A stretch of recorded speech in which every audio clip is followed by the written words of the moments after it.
God. Hallelujah. Thank you, Jesus. It's not about us, but it's all about Jesus. Amen. Heavenly Father, thank you po sa inyong pong napaka-sweet, napaka-loving presence niyo po sa dakong ito, Panginoon. Salamat, Lord, sa mga surprise blessing, sa iyong favor, Lord, na ginawad na sa iyong mga anak na narito, mag-isa mga nakakonect sa online. And thank you, Lord, we are blessed. We are extremely blessed, O God, with your presence. Lalo na po sa iyong word, sa iyong message, na patuloy na ma-implant sa puso ng bawat isa. At sa iyong mga pangako, Panginoon, na tuloy-tuloy na magmamanifest sa lahat ng areas ng buhay ng iyong mga anak na nangahawakan, nagtitiwala sa iyong mga salita, sa iyong mga pangako, at patuloy na kumikilala sa iyong realidad, Panginoon. And thank you, Lord, sa inyong pong katapatan sa amin. Salamat po sa pag-iingat nyo na ginawad nyo sa amin, sa lahat na nagtiwala sa inyo. O Diyos, sa nakalipas na bagyo, we thank you, Lord. Hindi mo kami pinabayaan. We allow your presence, Lord, na mag-minister ng malaya, ng walang limitasyon sa bawat isa. In the mighty name of Jesus. Amen and amen. Glory! Thank you, Jesus. Hallelujah. Praise God. Nais ko po ibahagi sa inyo ang napakayaman, napakamabiyaya na salita po ng Diyos na matatagpuan po sa unang Korinto, isa talatang simulan po natin sa 4. 1 Corinthians chapter 1 verse 4 up to 9. Tagalog translation. Lagi ako nagpapasalamat sa Diyos dahil sa pagpapalang ibinigay niya sa inyo sa pamagitan ni Kristo Jesus. Dahil sa inyong pakipag-isa kay Kristo, kayo'y naging masagana sa lahat ng bagay, maging sa pananalita at kaalaman. Ang katotohanan tungkol kay Kristo ay pinagtibay sa inyo, kaya't hindi kayo nagkukulang sa anumang pagpapala. Habang hinihintay ninyo ang pagbabalik ng ating Panginoong Jesucristo, kayo'y gagawin niyang matatag hanggang wakas, upang matagpuan kayong walang kapintasan sa araw ng ating Panginoong Jesucristo. Tapat ang Diyos. Sabihin po natin, tapat ang Diyos. Pwede ba natin isigaw po yun? Tapat ang Diyos. Tapat ang Diyos ang tumawag sa inyo upang makipag-isa sa kanyang anak na si Jesucristo na ating Panginoon.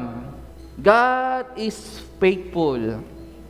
God is faithful. Yan po ang mensahe ngayong araw na ito, ngayon umagang ito sa ating lahat. Hindi lamang sa akin, sa lahat po ng narito at sa mga nakakonect sa online, sa lahat po na makakarinig ng mensahe na ito, I declare God's faithfulness in all areas ng inyong buhay. Amen. Habang nung ako'y nagdadrive ng aming motor, dahil ako'y may bibilhin, ay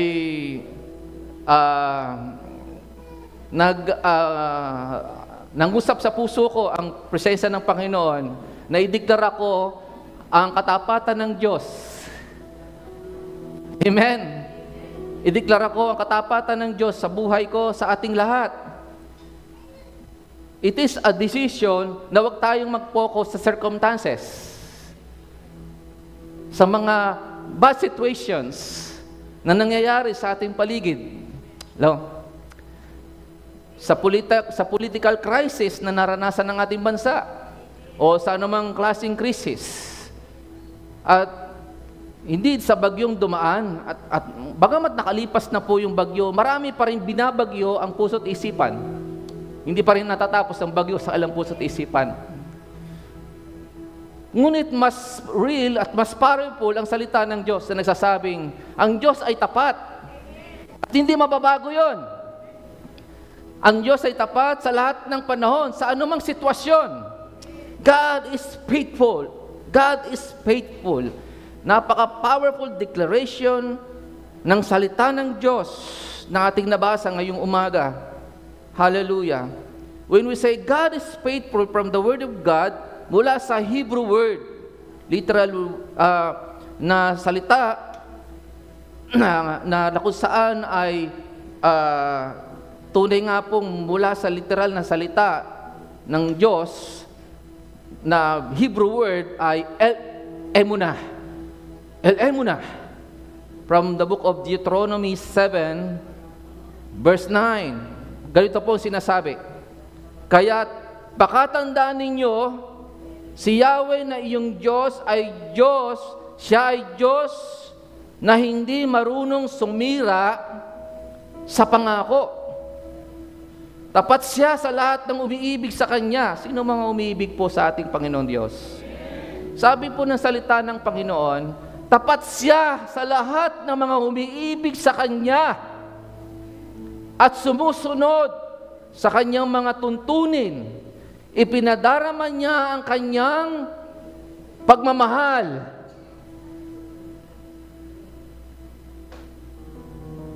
Hanggang sa salibong saling lahi. Hallelujah. Hindi mo alam, kapag nakapokus ka sa circumstances o sa anumang pong mga sitwasyon, hindi mo makita yung yung katapatan ng Diyos. Hindi mo maramdaman nandyan ang Diyos.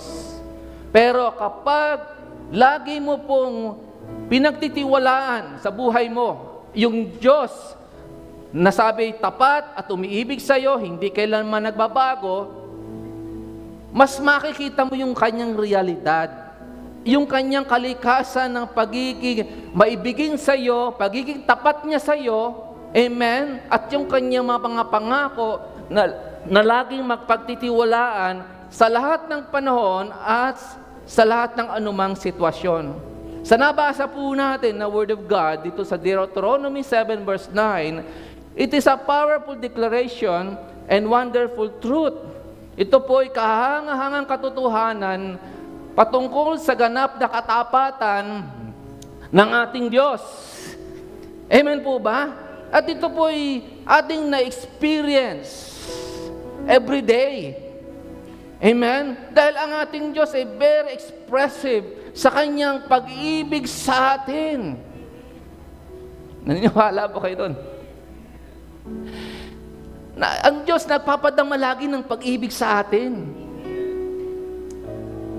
Romans 5 verse 8, di ba? Sinabi ng salita po ng Diyos, ang Diyos ay tunay nga pong napakadakila ng Kanyang pag-ibig sa atin at yun ay Kanyang pinadama sa pamagitan ng Kanyang kaisa-isang anak, bugtong na anak na si Jesus.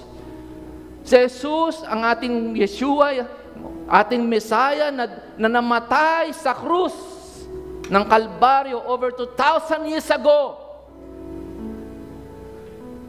Na siyang umako, nang siyang naglinis, nagbayad ng ating mga kasalanan. Ganun ipinadama ng ating Diyos yung Kanyang unstoppable, unlimited love. Amen.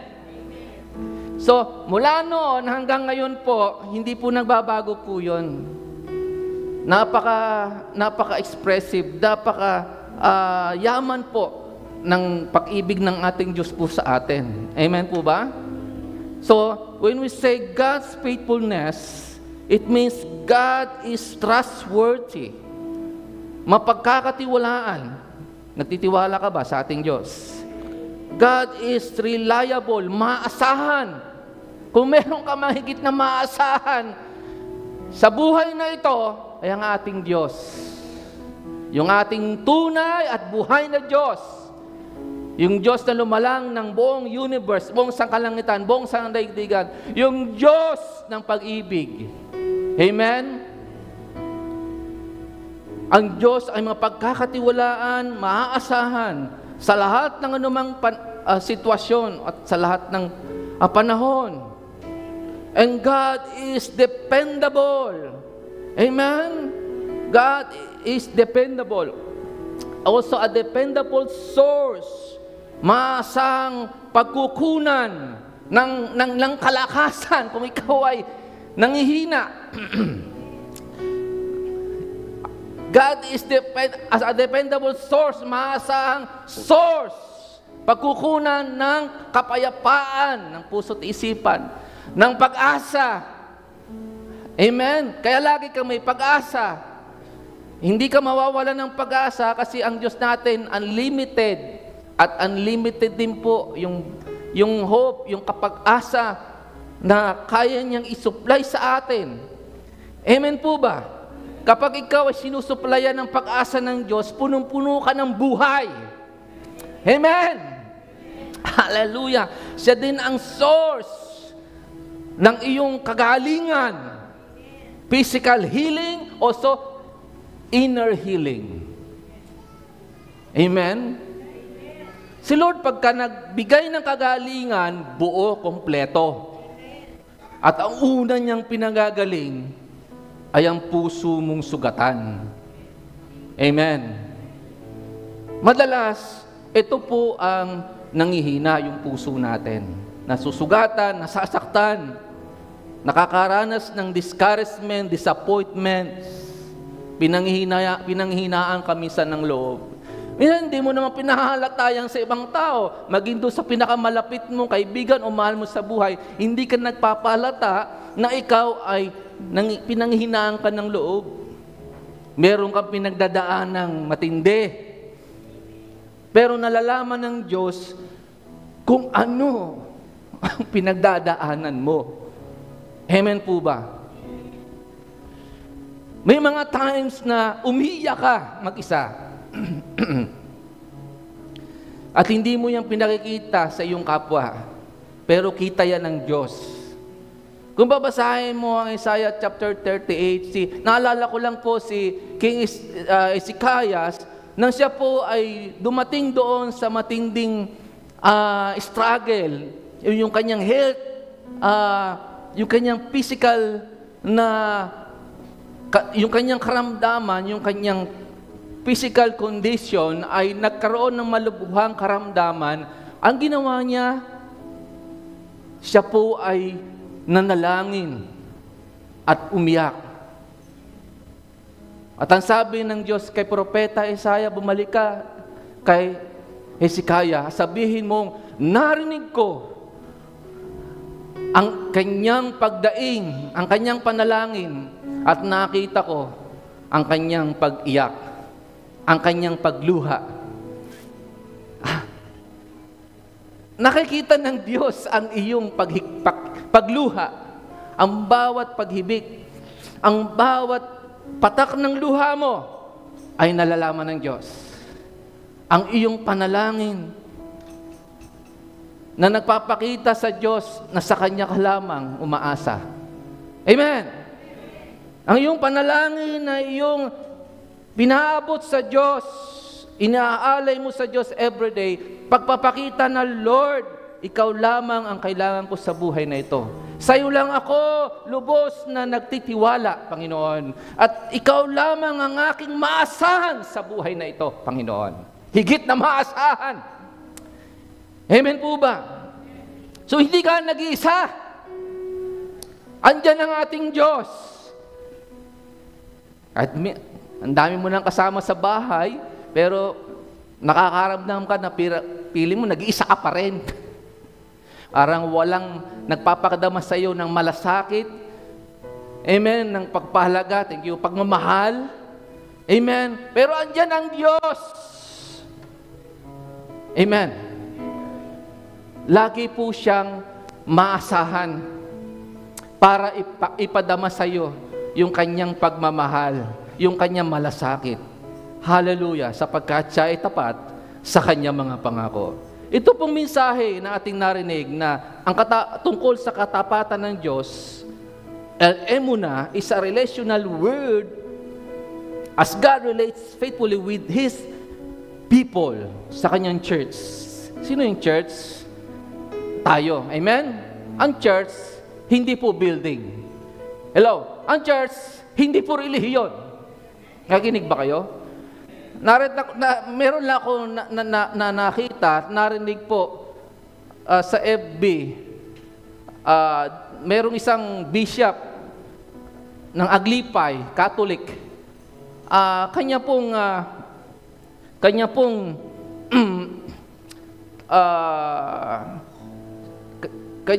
pong sinasabi na ang Jesus is Lord daw under Bishop Eddie Villanueva, hindi raw church. Isa lang fellowship. Grupo ng mga tao na nagbabasa ng Biblia. Well, tama naman. Sa kanya kasi, ang church ay relihiyon. Yun ang kanyang pananaw ng bishop na yung priest na yon. Well, nakakalungkot lang kasi hindi niya naintindihan yung ibig sabihin ng church. Para sa kanya, yung church religion. Ang church, hindi po religion. Pag sinabing church, ecclesia, assembly of God. Amen. Sino po yung kapulungan ng Panginoong Jesucristo? Sino po yung mga believers? Tayo po yun. Hindi church, hindi building. Hindi naman po iaakyat sa langit, irarapture, yung building. At hindi naman po itatanong ng ating Heavenly Father, pagdating mo ng heaven, ano relihiyon mo? Nakikinig ba kayo? Pasok dito mga Seventh Adventist, mga Jehovah Witness, mga Katoliko, mga Mormons. Sino pa dyan ang mga may iba't ibang relihiyon? Hindi po ganun. Hello? Kundi yung mga tinubos ng mahal na dugo ni Kristo Jesus. Yung mga nagpahayag na si Kristo Jesus ang kanilang Panginoon, na pinanahanan ng banal na Espiritu. Amen? Romans chapter 10, verse 17, mababasa mo yan. Romans chapter 8, Ephesians chapter 1, tayo po'y tinatakan ng banal na Espiritu as a seal of God's ownership. Amen. Nakakalungkot po kasi marami pong false teacher. Pero mahalaga po, meron tayong biyaya ng Diyos na tayo po in-establish niya sa Kanyang katotohanan. Amen po ba? Sa Kanyang word of truth. Amen? It is a relational word, okay? Para sa Kanyang church. Yan ang mababasa natin sa verse 2. ng 1 Corinthians na ating pong nabasa, ang sabi, para sa iglesia ng Diyos na nasa Corinto. So, ibig sabihin dito talaga ng iglesia ay mga mananampalataya ni Kristo na nandoon sa Corinto. Parang dito, sa iglesia ni Kristo o sa kapulungan ni Kristo, mananampalataya ni Kristo na nasa hulugan, sa Cavite, o kung saan man kayo nanggaling. Amen. O kung nasa Laguna ka, o sa Tondo, Manila, o saan ka naroon, mananampalataya ka ni Kristo, ikaw ay kabilang sa Kanyang kawan. Iyon ang church ni Lord. Amen po ba? Sa mga tinawag upang maging kabilang sa sambayanan ng Diyos sa pamamagitan ng pakipag-isa kay Kristo Jesus. Hindi sa relihiyong ka nakipag-isa, kundi kay Kristo Jesus. Amen po ba? Yung mga ligtas ay pinananahanan ni Kristo Jesus. Hindi po yung sinasabi ng ibang false teacher, pag hindi ka pumasok dito, hindi ka maliligtas. Pag lumabas ka dito, hindi ka naligtas. Ang sabi, yung pinananahanan ni Kristo, ang ligtas. Amen po ba? 1 John chapter 5, verse 12 up to 13. Ang sino mang pinananahanan ni Kristo Jesus ay may buhay na walang hanggan, ngunit ang hindi pinananahanan ni Kristo Jesus ay walang buhay na walang hanggan. Maliwanag po ang salita ng Diyos. Amen. So, kayo po ang church. Hallelujah. Tuloy-tuloy po natin ang ating pong pagbasa. Kayo'y naging masagana sa lahat ng mga bagay, maging sa panalita, kaalaman.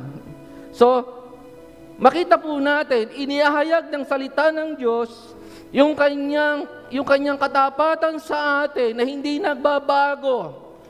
Amen?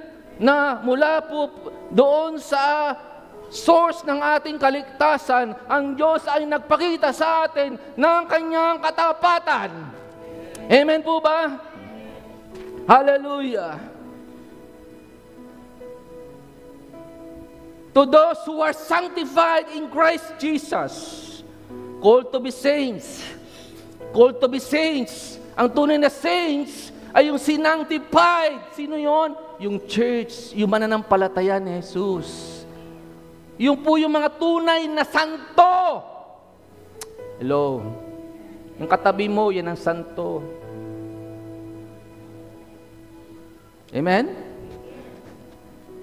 Hindi po yung mga ribulto ang santo. Ikaw na tinubos ni Kristo. Sinangtipay, ibig sabihin ng saint. Pinaging banal ni Kristo Jesus.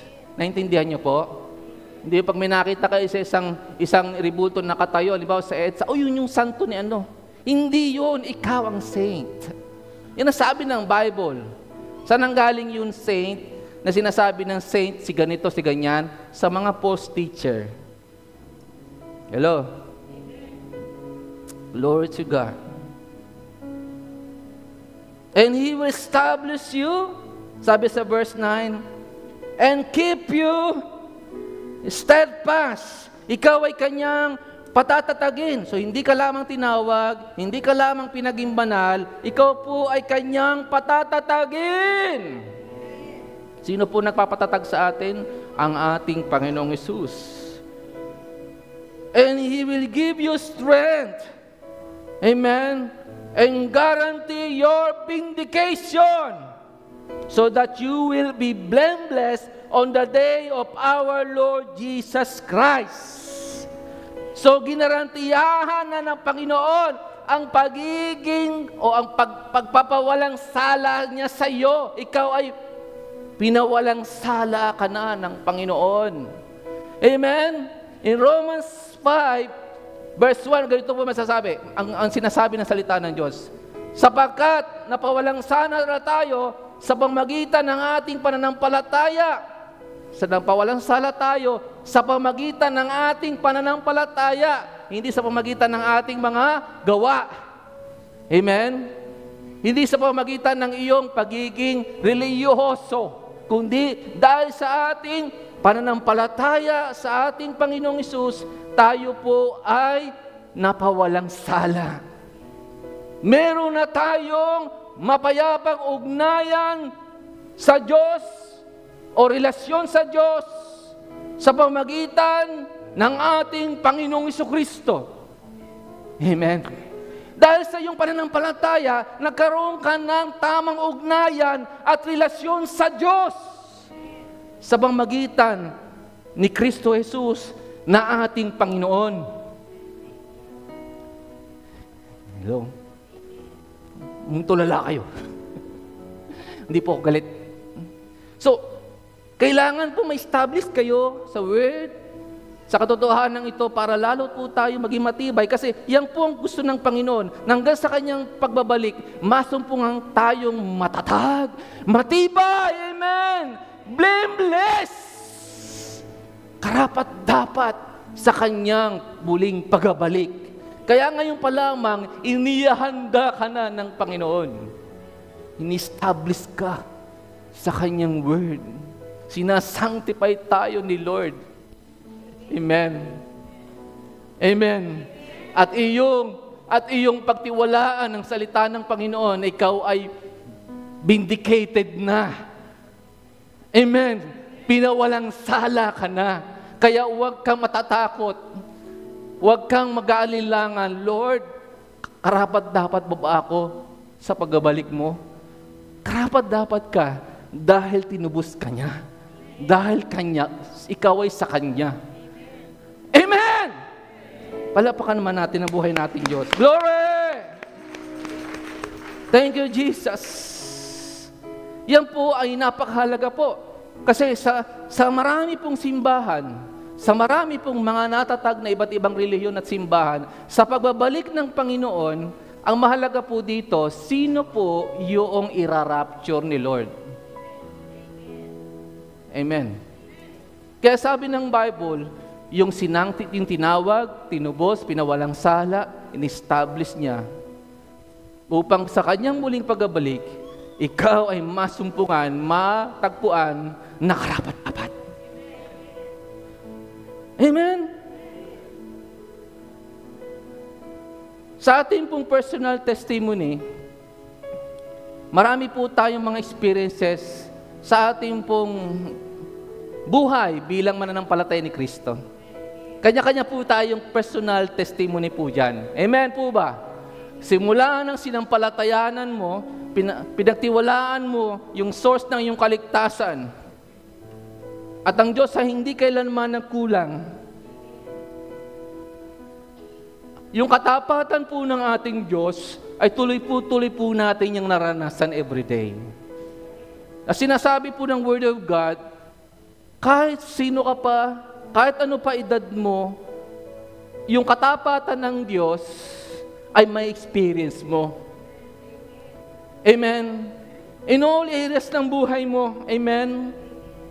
Yung katapatan ng Diyos mula sa Kanyang mga pangako, yung sa Kanyang mga pangako, tunay nga maasahan mo, mapagtitiwalaan mo yung mga promises ni Lord. Kung meron mang tunay at higit lamang na pagtitiwalaan mo sa buhay na ito, ay yung Diyos na tapat natin. Amen? Yung Kanyang mga pangako ay hindi pwedeng magbintis. Amen? Sapagkat tapat ang nangako sa atin. Sa lahat ng areas po ng ating buhay, may experience mo yung katapatan ng Diyos. Amen? May experience mo yung katapatan ng Diyos. In 2 Timothy 2 verse 13, God is always faithful. He is faithful in every season. Amen? God is faithful in every season. Amen. Masaya, may mga season na hindi mo gusto eh. Diba? Pero God is faithful in every season. Sa lahat ng panahon, sa anumang sitwasyon, ang Diyos po ay tapat. Amen po ba? Sabi dito, if we are faithless, kung hindi ka nagtatapat sa Panginoon, mananatili siyang tapat. He is remaining faithful because He cannot deny Himself. Ibig sabihin, yung kalikasan niya ng pagiging tapat ay mananatili at hindi po yun magbabago. Amen po ba? Kung meron pa pong nagbabago at hindi nagiging tapat, sino po? Sala nagsabi. Di ba? Masasabi ba natin lagi sa Panginoon, Lord, faithful ako? Lagi akong faithful. Sino dito lagi magsasabi ng may lakas na loob sa Panginoon? Lord, lagi ako tapat sa iyo. Lord, lagi ako hindi nagkukulang sa iyo. Meron ba dito? Meron ba dito hindi nagkukulang sa Panginoon? Wala. Lahat po tayo nasusumpungan ng Diyos na hindi lagi nagtatapat. Pero sabi ng Word of God, ang Diyos ay tapat sa lahat ng panahon. Ang kagandahan po, ang napaka powerful na mensahe na narinig po natin ngayong umaga mula sa Word of God, kahit na ikaw nasusumpungan o tayong lahat, kasama na nasusumpungan ng Panginoon na hindi talaga laging tapat, pero yung Diyos natin, andoon sa Kanyang kalikasan, mananatili siyang tapat. Kaya patuloy Kanyang matutulungan. Amen! Kung nangihina ka, palalakasin ka ng Panginoon. Kung nawawalan ka ng pag-asa, susuplayan ka ng pag-asa. Kung kailangan mo ng kapayapaan ng puso at isipan, sagana, generous, magbigay ang ating Diyos ng kapayapaan. Sapagkat tapat siya sa kanyang mga pangako. Tutulungan kanya. Gusto mo magpursu sa kanyang kalooban, tutulungan ka ng Panginoon. Gusto mo magpursu doon sa nais ng Diyos sa buhay mo, ang Diyos ang tutulong sa iyo. Tapat ang Panginoon. Hindi siya magkukulang sa atin. Amen po ba? Now, nais ko ibahagi din sa iyo yung absolute truth about God's faithfulness. What makes God faithful? Una, sinabi ng salita ng Diyos, the Word of God says, He is. Deuteronomy 7, verse 9. Dineclare ng Word of God na siya po ay El Emunah. Tapat. Amen. Say tapat na Diyos. Yung El, God. Emunah, faithfulness. God's faithfulness ay tuloy-tuloy natin mararanasan. Amen. Kailangan lang magtiwala ka sa katapatan ng Diyos sa iyong buhay. Amen. Katulad ng love ni Lord, gusto mong ma-experience lagi yung pag-ibig ng Diyos, magtiwala ka at manatili ka sa pag-ibig ng Diyos. Amen. Ganun din po sa katapatan ng Diyos, manatili ka at magtiwala ka sa katapatan ng Diyos kahit ano pang dumating na mabigat ng hamon sa buhay mo. Amen.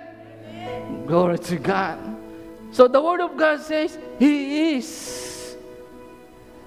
Hallelujah.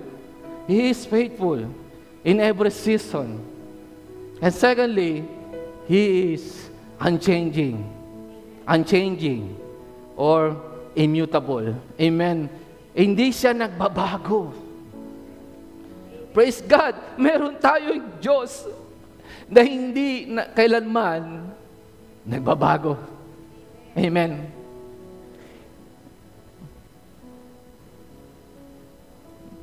Malalas ang susupungan tayo na lumalayo sa Kanya. Pero si Lord nandyan lang. Amen. Nalalamig ka sa pag-ibig mo sa Kanya, pero yung pag-ibig ni Lord sa iyo, hindi nagbabago. Nag-uumapaw. Nag-aalab. Amen. Yung love ni Lord unstoppable. Yung love ni Lord immutable. Hindi nagbabago. Yung love ni Lord unconditional.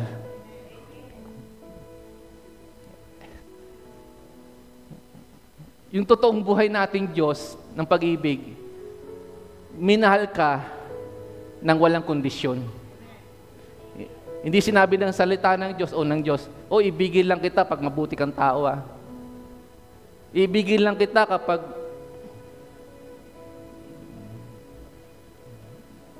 magaling yung ginagawa. Hindi po. Iniibig ka ng Diyos dahil sa Diyos ng pag-ibig. Amen!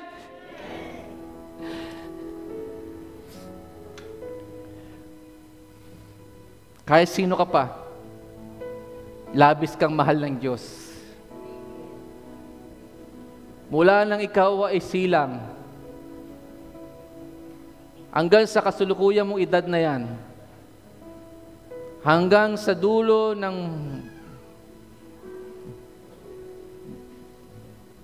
buhay mo, hanggang sa huling hininga ng buhay mo sa ibabaw ng mundong ito, ang pag-ibig ng Diyos ay tuloy-tuloy pa rin para sa iyo.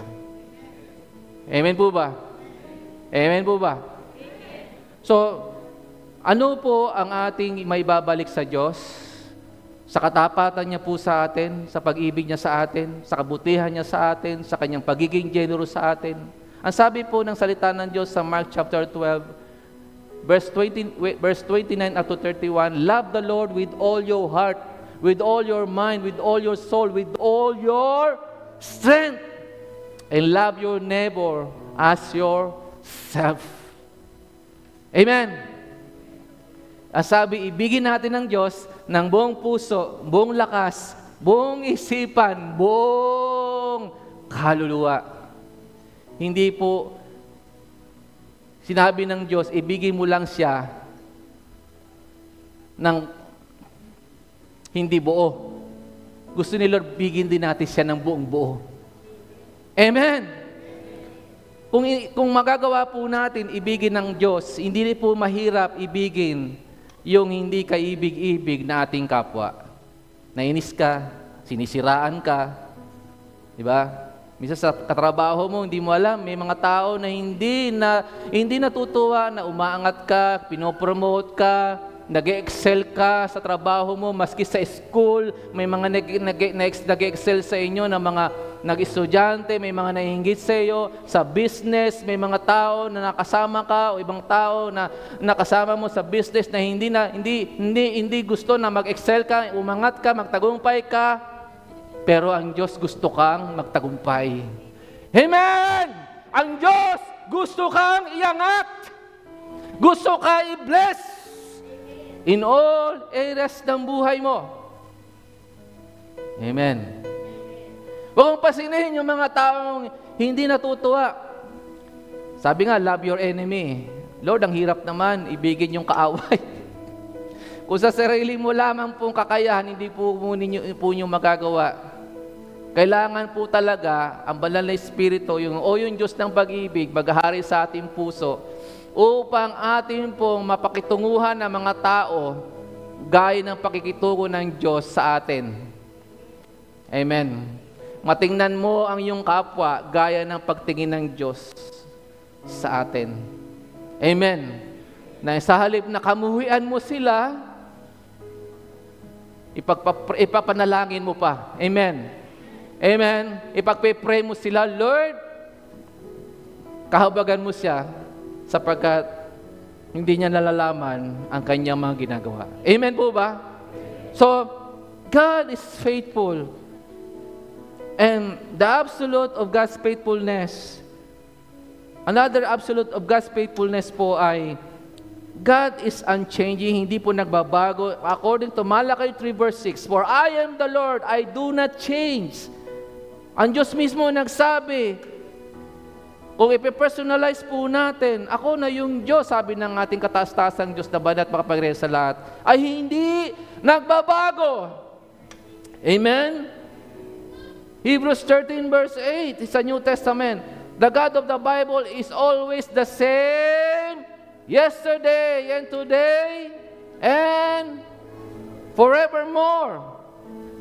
Amen?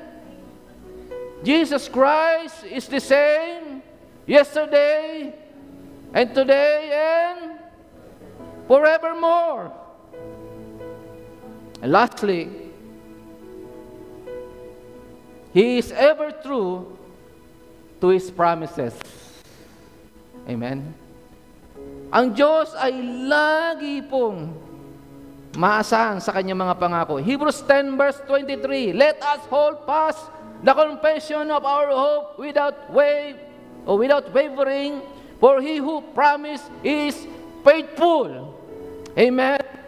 Kaya tayo po ay patuloy na manghawakan sa ating pong pinagtitiwalaan na Diyos at sa Kanyang mga pangako, sapagkat Siya na nangako ay laging maasahan. Amen po ba? Ang Diyos ay laging maasahan sa anumang mga sitwasyon, even during trials or difficulties. Isaiah 43 verse 2 up to 3. Dumaan ka man sa ilog, hindi ka malulunod. Dumaan ka sa apoy, hindi ka masusunog, sapagkat kasama natin ang Diyos. Ano ibig sabihin? Gaano man katindi po, kahirap ang iyong mga pinagdadaanan sa buhay na ito, ang mahalaga ay kasama mo, kasama natin ang Diyos.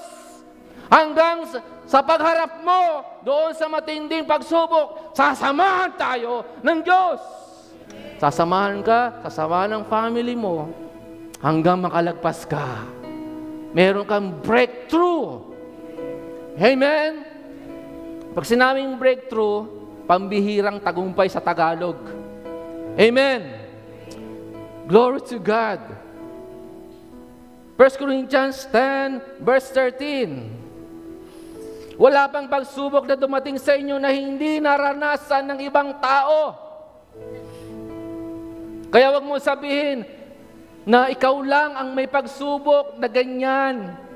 Ang bigat naman ng pagsubok na ito, parang ako lang yata nakakaranas ng itong pagsubok. Hindi totoo yan. Ang sabi ng salita po ng Diyos, wala pang pagsubok na dumating sa inyo na hindi nararanasan ng ibang tao.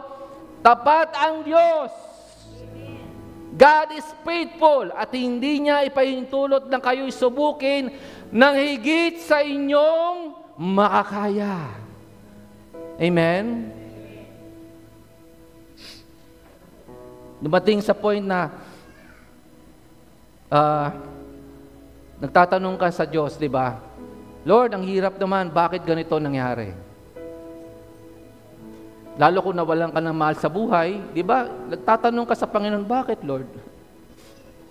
Saan ako nagkulang? Minsan, tinatanong mo ang Diyos, Lord, ako ba may dahilan? O saan ba kami nagkulang? Bakit inalis mo ang mahalaga sa aming buhay? Minsan nagtatanong ka, Lord, bakit nawala, nasalanta ng bagyo ang aming bahay? Bakit ang aming kabuhayan ay nasalanta ng unos? Marami pong mga kabuhayan, lalo po yung mga babuyan na wala. Pasalamat po tayo. Maaaring yung mga baboy na yun kaya nawala dahil may sakit. Baka mamaya makain mo pa. Magkasakit ka pa. Hindi mo alam, may purpose si Lord eh. Amen? Lord, bakit nasira yung sasakyan ko? Iyan na lang kaisa-isa ko sasakyan, yung motorsiklo, inalis mo pa, Panginoon. Hindi mo alam, may purpose si Lord. Baka isang araw, dalhin ka sa kapahamakan ng motor o mapahama ka sa isang lugar dahil baka mayroong nakaambang sakuna sa iyong daraanan. Kaya sinira mo na ni Lord yung motor mo. May purpose si God sa mga pangit na pangyayari, sa mga bad experiences mo. May purpose si Lord. Amen. Hindi mo lang minsan maintindihan. Ang iyong lang nakikita at napupukusan ay yung bad situation at nakapokus ka dito sa nararamdaman mo na negatibo, na mahapdi. Okay? Ang sabi, tapat ang Diyos na hindi Kanya susubukin nang higit sa iyo makakaya, sa halip pagdating ng pagsubok, bibigyan Kanya ng lakas upang makayanan mo ito at ng paraan upang malampasan ito. Si Lord ang source ng kalakasan at si Lord ang magbibigay sa iyo ng pambihirang tagumpay. Amen po ba? Ibig sabihin, kapatid, panandalian lang pala ang pagsubok. Hindi po permanente. Parang bagyo lang yan, dumaan. Pero mahalaga, manatili kang nakatayo. Amen! Nanatili kang matatag dahil sa iyong pananampalataya sa Panginoon. Ang sabi po ng 1 Peter chapter 1 verse 7, maaaring itanong nyo sa akin, bakit kailangan pa tayo dumanas ng pagsubok? Sabi ng Santiago chapter 1 verse 3, tayo ay pinararaan ng Diyos sa pagsubok upang lalo po tayong maging matatag sa ating pananampalataya. Amen. Mag-mature tayo spiritually at maging matatag tayo sa ating relasyon natin sa Diyos. Dito po sa unang Pedro, 1 Peter 1 verse 7, beginning verse 7, ang ginto, bagamat nasisira, meron ba kayo dalang ginto dyan? Alaas na ginto? Sabi, ang ginto, bagamat nasisira, ay pinadadaan sa apoy upang malaman kung talagang dalisay. Gayon din naman ang inyong pananampalataya na higit na mahalaga kaysa ginto. Kung may ginto ka ngayon, may mas mahalaga dyan. Ano? Ang pananampalataya mo. Pwedeng mawala yung ginto na yan, yung kayamanan, o namang may ari-arian kang meron, pero yung pananampalataya ang mas mahalaga. Dahil pag may pananampalataya ka sa Panginoon, anumang nawala, kayang i-restore, ibalik ng Panginoon. Higit pa. Amen.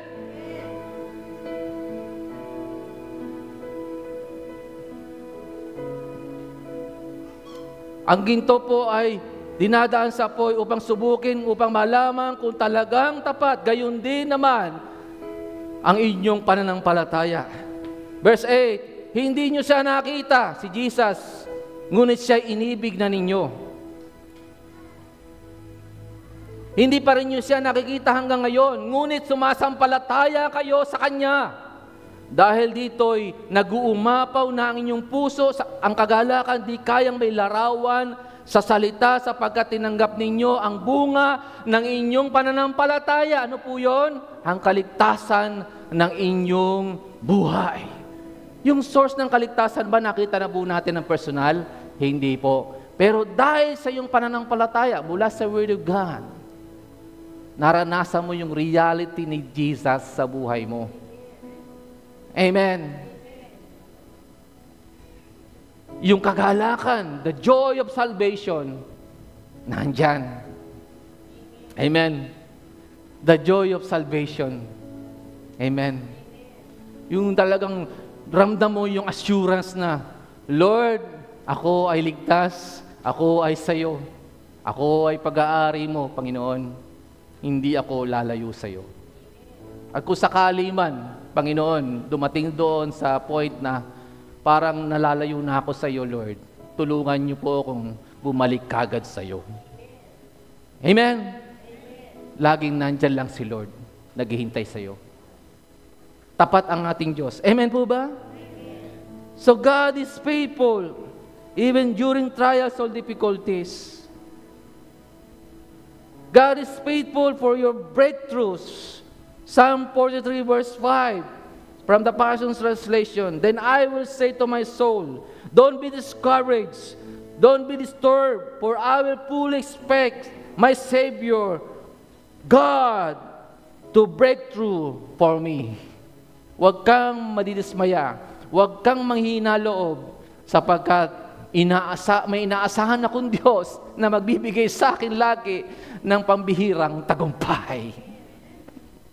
Amen po ba? God is faithful for your healing. Para sa iyong kagalingan. Sino dito ang nais ng kagalingan mula sa Panginoon? Amen. Ang Diyos po natin ay Diyos ng kagalingan. Ang Diyos po natin ay source ng kagalingan. Ang Diyos po ay hindi against, o ang Bible, ang Word of God, ay hindi laban doon sa mga doctors. Huwag lamang nilang gagawin pangalawa ang Diyos na source ng kagalingan. Ang tunay natin source ng kagalingan ay si Jesus. Ang ating Diyos. Amen po ba? Pangalawa lang yung mga medical doctors na yan. Pero ang talagang source ng kagalingan ay ang ating Diyos. There's nothing wrong. Walang mali po. Magpa-check up ka. Okay, magpasuri ka para sa iyong kalusugan. Wala pong mali po doon. Pero huwag mong kakalimutan na ang totoong source ng kagalingan mo ay ang ating Diyos. At laging dinideklara ng salita ng Diyos ang kagalingan para sa iyo. Amen po ba? Exodus 15 verse 26, I am the Lord who heals you, for I will restore health to you and heal you of your wounds, says the Lord. Mababasa naman natin yung sa Jeremiah 30 verse 17. Tumataas ba ang blood pressure mo? Ang sabi ni Lord, I will heal you and restore I will restore you in health. Ino-normalize niya yung blood pressure, yung blood sugar. Amen. Meron bang mga internal organs niya na hindi nagpa-function na maayos? Ibigay mo kay Lord. Lord, ikaw naman ang nagbigay ng internal organs na ito. Sa'yo naman lahat ng bahagi ng katawan ko. Pagalingin mo ko, Lord, para sa iyong kapurihan, Panginoon. Amen. Isaiah 53 verse 5, and by stripes we are healed. Sa mga latay ni Jesus, tayo ay pinagaling ng Panginoon. Ibig sabihin lang, dinideklara ng salita ng Diyos, bayad na ang para sa kagalingan mo. Amen! Meron nagpapa-doktor At wala dito. May ibang tao, maaaring nagpasuri sa doktor at diniklara po ng doktor, cancerous ka na, 4 stage na yan, wala na yang lunas, hopeless ka na. Pero dinideklara ng salita ng Diyos sa mga latay niya, tayo ay gumaling! Bayad na ang kagalingan mo! Mahal-mahal naman magpa-doktor. Pero pagdating sa Panginoon, libre ang kagalingan! Amen. Amen po ba? Glory to God.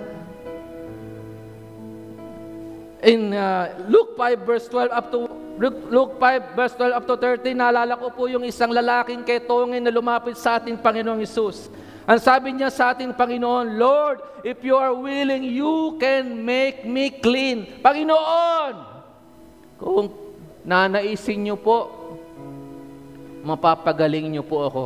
Ang sabi ng Panginoong Hesus, doon sa lalaking kitongin, then He put out His hand and touched him saying, I am willing. Ikaw ba, pag nakakita ka ng taong ketongin, lalapit ka ba? Hihipuin mo ba siya? Meron ba sa inyo yan?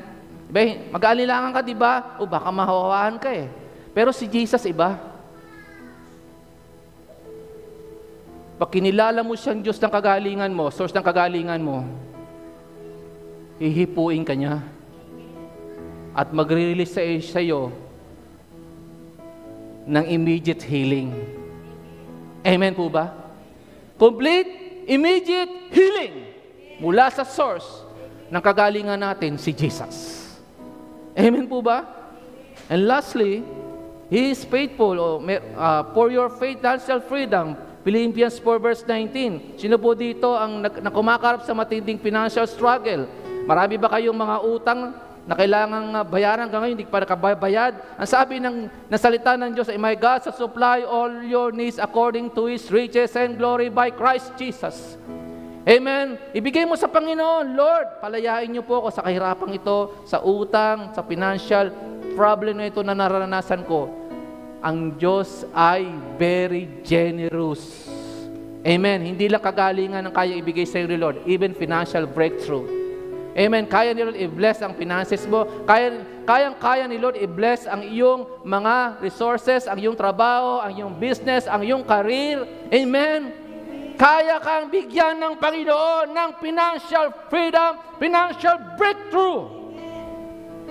Nothing is impossible with our God. Amen po ba? Hallelujah. And lastly, He is faithful and just to forgive us our sins and to cleanse us from all our righteousness. 1 John 1 verse 9. Kung nasumpungan ka ng Panginoon na ikaw po ay nagkamali, nagkulang, nagkasala, kapag ikaw po ay nagkumpisal, nagpahayag ng pagsisisi sa iyong kasalanan ginawa, ang sabi ng salita ng Diyos, 1 John 1:9, He is faithful. Ang Diyos ay tapat. Amen. And just, makatarungan, to forgive us our sins and to cleanse us from all unrighteousness. Hindi ka husgahan, hindi ka ikukundiman ng Panginoon, sa halip patatawarin ka niya. Amen po ba? Yung ibang tao, hindi ka mapatawad. Kinukundima ka, inuhusgahan ka. Pero yung dating Diyos, pag nilapitan mo, nagsisisi ka. Kagaya niyan, meron po tayong Holy Communion, inaalala po natin ang mga sakripisyo ng ating Panginoon, kung paano po niya tayo, hallelujah, paano po tayo niya labis na minahal, pati yung ating mga kasalanan, inako po niya, amen? Kaya yung kasalanan natin, bayad na. At kung sakali mang nakukulang ka pa rin, tandaan mo, ang Diyos po natin ay mapagpatawad. Dahil wala naman pong perpektong tao pa sa atin. Amen po ba? Glory to God, palapakan natin ng Panginoon. Thank you, Jesus. Lahat po ito tumayo. God is faithful. I declare God's faithfulness in all areas ng buhay mo.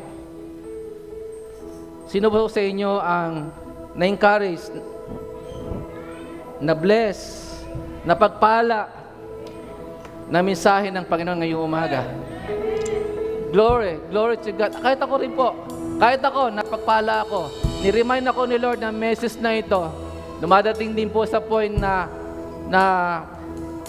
marami din po ako iniisip, nabibigatan din po ako. Pero,